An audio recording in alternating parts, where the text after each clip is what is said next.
दोस्तों मैं हूं आदिल खान आज़ाद। आज है 24 अप्रैल 2025। आप देख रहे हैं आज़ाद बोल इंडिया पर मिडिल ईस्ट बिग न्यूज़। इस शो में आपको दिखाएंगे अमेरिका का सीरिया से अपनी फौज निकालना शुरू, काफिले सीरिया इराक बॉर्डर की तरफ बढ़े। अमेरिकी फौज की नई बमबारी, यमन के सना और सादा सूबे को बनाया निशाना। मकबूजा बैतुल मुक़द्दस में फिर अल-अक़सा मस्जिद पर सेटलर्स का हमला, इस्राएली पुलिस की हिफाजत में की उकसाने वाली हरकतें। गज़ा पर इस्राएली बमबारी में जल गए टेंट्स, दर्जनों लोगों की मौत। उधर धधक रहे इस्राएल के कब्जे वाले इलाके के जंगल। चाइना आया ईरान के साथ, अमेरिका की ईरान पर लगाई पाबंदियों के खिलाफ दी वार्निंग। और जॉर्डन ने मुस्लिम ब्रदरहुड पर लगाया बैन। पूरे मिडिल ईस्ट में बड़ी सरगर्मी। चले करते हैं शो की शुरुआत माजरत के साथ।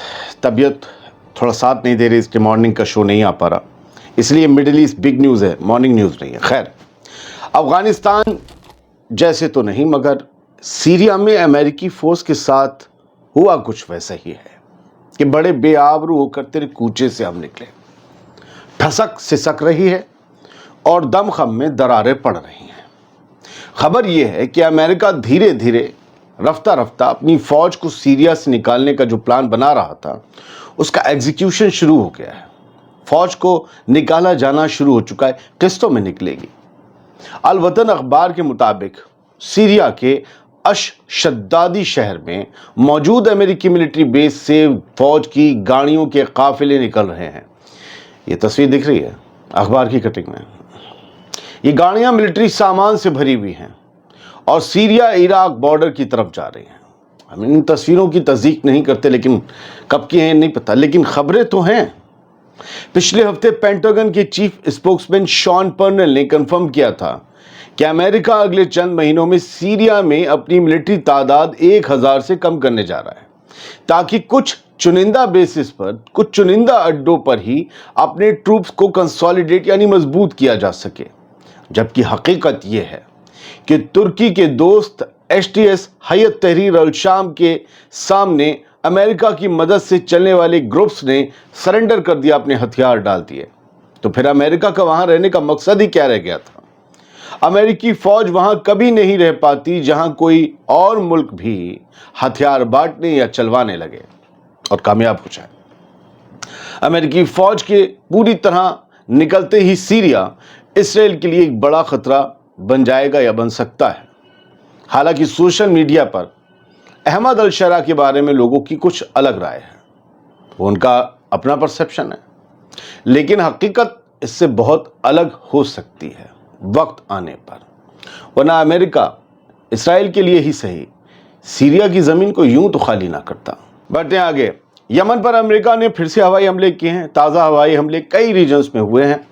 उस तरफ से यानी यमन की हुतीस की तरफ से भी गज़ा की फ़लस्तीनियों की हिमायत में लगातार हमले जारी हैं। उन्होंने कल भी इसराइल के शहर को और अमरीकी जहाज़ों को निशाना बनाने का दावा किया, लेकिन जुमेरात की सुबह आज अमरीकी फ़ौज ने यमन के सना और सादा गवर्नरेट्स को सूबों को निशाना बनाया। सना में अमरीकी जंगी जहाज़ों ने बराश इलाके पर 6 और जबल नुकुम यानी कि जबल मतलब पहाड़, माउंट नुकुम पर 3 हवाई हमले किए। इसके अलावा कई और रीजन में भी अमेरिका ने ज़बरदस्त बमबारी की। नुकसान कितना हुआ जान का और माल का, आप यकीन मानिए यमन से भी हमेशा एग्जैक्ट तादाद या तो बाहर नहीं आती या फौरन नहीं आती, तो अभी नहीं आई है। अब बात फ़लस्तीन की। मकबूजा मशरिकी बैतुल मुक़द्दस में फिर अल-अक़सा मस्जिद पर सेटलर्स ने धावा बोला और इस्राएली पुलिस की हिफाजत में, उनकी निगरानी में उकसाने वाली हरकतें की, जिससे मुसलमानों के दिल जार हुए। मकबूजा बैतुल मुक़द्दस के अल-अक़सा मस्जिद अहाते में दर्जनों इस्राएली सेटलर्स ने एक बार फिर बेहुरमती की। वो घुस गए, जबकि वो इलीगल हैं, यहां पर घुस नहीं सकते। ये सब कुछ हुआ इस्राएली पुलिस की कस्टडी में, सिक्योरिटी में। फिलिस्तीनी ज़राए के मुताबिक इन सेटलर्स ने अल-अक़सा मस्जिद के अहाते में घूम घूम कर उकसाने वाले दौरे किए और तालमुदी जो उनकी रस्में होती हैं यहूदी, वो अदा की। याद रहे कि अल-अक़सा जो मुसलमानों का तीसरा सबसे मुक़द्दस मकाम है, वहाँ यहूदियों को इबादत करने की इजाज़त नहीं। ये पुरानी रवायत है, स्टेटस क्यो का हिस्सा है। लेकिन हालिया बरसों में इस्राएली सेटलर्स और हुक्काम इस रवायत को बार बार चैलेंज कर रहे हैं और इससे कभी भी हालात ख़राब नहीं, बेहद ख़राब होने का अंदेशा है। कुछ खबरें यहाँ से लेते हैं सीधे कि गज़ा में हमले जारी हैं, दर्जनों लोगों की और मौत की खबर है। हम उस बारे में आजकल आपको जानकर खबरें कम दे रहे हैं क्योंकि हमें पता है कि बहुत से व्यूअर्स बड़े हसास हैं, बड़े नाजुक दिल के हैं। खैर, एक छोटी सी खबर देनी है। जो आप देख रहे हो स्क्रीनशॉट, ये कुछ आतिश जैसा लग रहा है, ये आग लगी हुई है।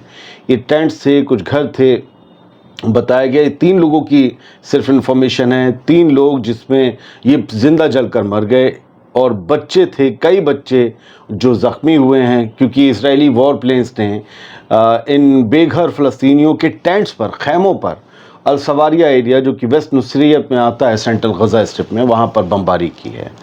तो अब पहले तो इमारतों में और अब टेंट्स पर भी ये बमबारी हो रही है। 24 अप्रैल को इन्होंने सुबह 7:46 अपने करीबन 11:30 के करीब जो है फ़ोटो शेयर किया और बताया गया कि ये सब कुछ हो रहा है। टेंट्स में आग लगी है इसराइल की बमबारी में, और इसराइल में भी आग लगी। अगली खबर यही है, इसराइल के जंगल धुआं हो रहे हैं। हमने आपको सुबह में सबसे पहले शो डाल दिया था, उसे अगर आप जाकर देखिए। Forest fires mostly contained as battle to extinguish them continuous.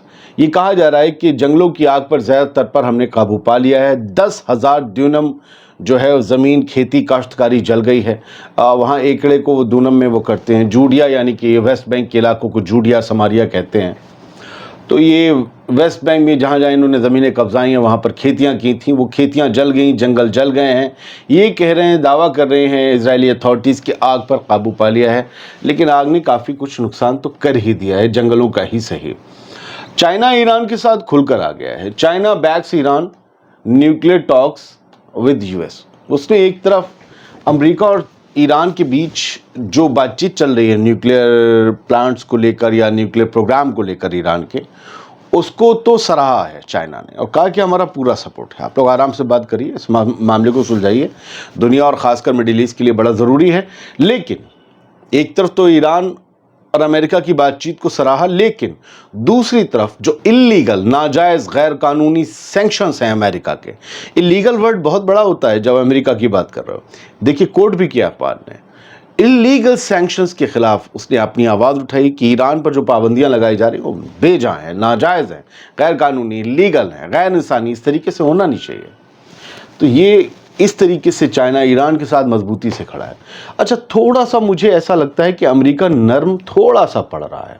देखिए, जो रूबियो हैं, अमेरिकी सेक्रेटरी जो हैं, यूएस सेक्रेटरी ऑफ स्टेट यानी अमेरिका के विदेश मंत्री, वो ये कह रहे हैं कि Iran civilian nuclear programme pursue कर सकता है, वो सिविलियन न्यूक्लियर प्रोग्राम चला सकता है, बस ये गारंटी दे दे और वादा कर ले कि वो जो यूरेनियम का एनरिचमेंट है जिससे बम बन सकता है वो रोक दे, सिविलियन न्यूक्लियर प्रोग्राम चला ले।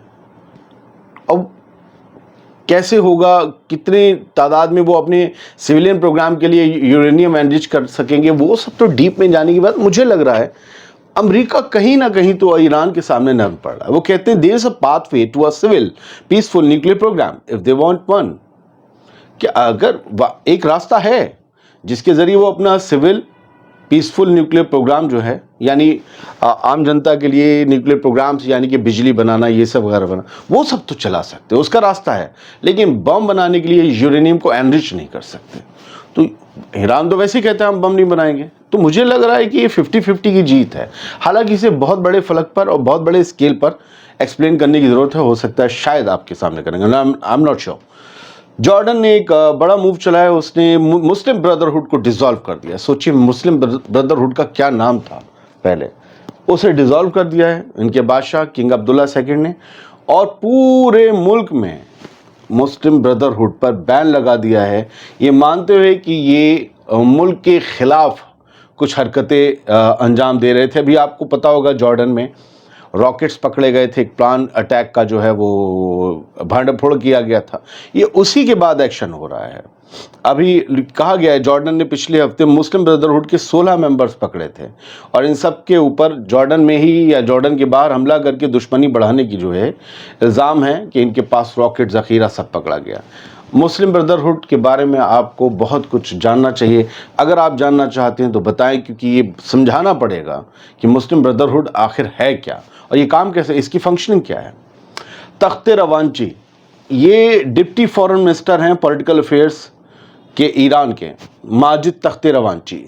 انہوں نے پوپ فرانسس کی انتقال پر جو ہے بڑا دکھ ظاہر کیا ہے، اور انہوں نے بتایا ہے کہ بڑے بہادری کے فیصلے لینے والے تھے. پوپ فرانسس ناانصافی کے خلاف کھل کر بولنے والے اور بہادری سے فیصلے لینے والے اور بہادری سے بولنے کا فیصلہ لینے والے انسان تھے. انہوں نے ہمیشہ غزہ کے لوگوں کی، مظلوموں کی حمایت کی. اسرائیل سے کہا جنگ روکو. اسرائیل نے تبھی تو پوپ فرانسس کی جو ہے انتقال پر کوئی ایسا خراج عقیدت پیش نہیں کی، بلکہ الٹا کہا گیا کہ وہاں جانا بھی مت. اتنا لوگ چڑے ہوئے تھے. وہاں ان کے ایکس ایمبیسڈر نے بھی کہا. تو ایران نے پہلے بھی خراج عقیدت پیش کی تھی، جنہیں نہیں پتا ہو، اور اب بھی لگاتار یہ چیزیں، یہ سلسلہ جاری ہے، کیونکہ پوپ فرانسس بہت بڑی ہستی تھے، عیسائیوں کے سب سے بڑے رہنما، مذہبی رہنما. سونے کے بھاؤ بڑھ رہے ہیں اور دبئی میں بھی ریکارڈ لیول پر پہنچ گئے. اگر آپ میں سے بہت سے لوگوں نے سونا نہیں خریدا ہے یا ابھی بھاؤ نہیں پتہ ہے، تو آپ جان لیں کہ آج ایک تولے کی آج کی قیمت 22 کیرٹ کی 90,302 روپے ہندوستان میں ہے، اور 98,583 روپے پر تولہ 24 کیرٹ پہنچ گیا. 1 لاکھ روپے میں سونا پہنچ گیا ہے. ابھی شاید پچھلے مہینے 82,000 میں ہم نے خریدا تھا ایک چھوٹا سا اتنا سا پیس. 90,302 میں پہنچ گیا. 8,000 کا ایک مہینے میں ڈفرینس ہے. پوری دنیا سونا جمع کر رہی ہے، سونا بھر رہی ہے. میں ابھی کہہ رہا تھا کچھ گڑبڑ ہو سکتی ہے یا ہونے والی ہے. لوگوں کو اشارہ مل چکا ہے. یہ خبر میرے پاس 2 روز سے ہے، میں نہیں دے پایا، لیکن امپورٹنٹ ہے، بتا دوں. وہ لوگ جو سعودی عرب میں رہ رہے ہیں اور ان کا ویزا اگر ان کی ڈیٹ نکل گئی اور وہ ایکسٹینڈ ابھی نہیں کروایا انہوں نے، اور وہ ایسے ہی رہ رہے ہیں، تو ان پہ $13,000 کا فائن پڑ سکتا ہے، ان کو جیل ہو سکتی ہے، ان کو ڈیپورٹ کیا جا سکتا ہے. بہت بہت شکریہ. سلامت رہیے، خوش رہیے.